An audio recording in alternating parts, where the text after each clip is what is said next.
Welcome to Weekly Investment Podcast bersama saya Ferdiansyah Putra dari Ispring Investment Indonesia untuk Prudential Indonesia.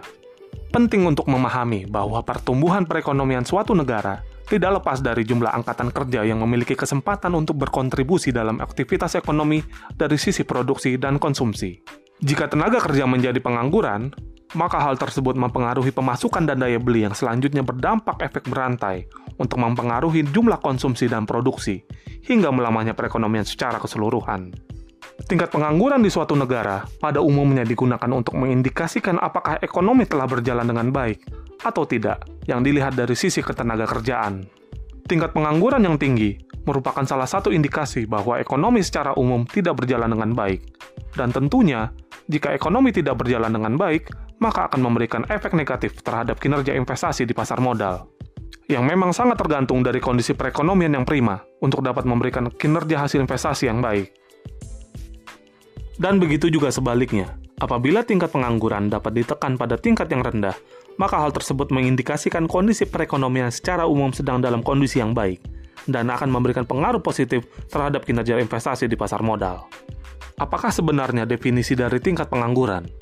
Badan Pusat Statistik mendefinisikan tingkat pengangguran sebagai persentase dari total angkatan kerja yang tidak bekerja, namun secara aktif mencari pekerjaan dan berniat bekerja. Angkatan kerja sendiri adalah penduduk yang berumur 15 tahun atau lebih. Semakin besar jumlah angkatan kerja dalam suatu negara, umumnya akan memberikan manfaat positif bagi perekonomian suatu negara, karena pada usia tersebut memiliki daya produksi dan konsumsi yang tinggi. Jika dikategorikan berdasarkan penyebab terjadinya, pengangguran terbagi menjadi 4. Yang pertama adalah pengangguran friksional. Pengangguran yang sifatnya sementara, yang disebabkan adanya kendala waktu, informasi, dan kondisi geografis antara pelamar kerja dengan pemberi kerja. Pengangguran sementara yang disebabkan karena seseorang yang pindah pekerjaan atau menunggu pekerjaan baru juga dikelompokkan dalam kategori ini. Yang kedua adalah pengangguran struktural.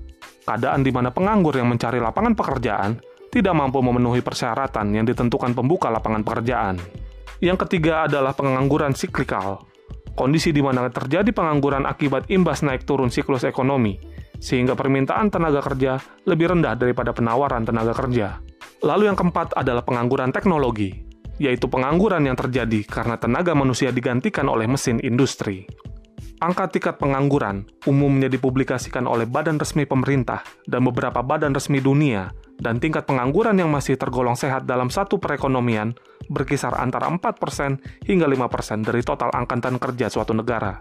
Di Indonesia sendiri, angka tersebut dipublikasikan oleh Badan Pusat Statistik secara berkala setiap tahunnya, di mana menurut data terakhir yang tersedia pada Februari 2020, Badan Pusat Statistik mencatat tingkat pengangguran berada di angka 4,99%. Demikian Weekly Investment Podcast dari Ispring Investment Indonesia untuk Prudential Indonesia. Semoga bermanfaat dan salam investasi.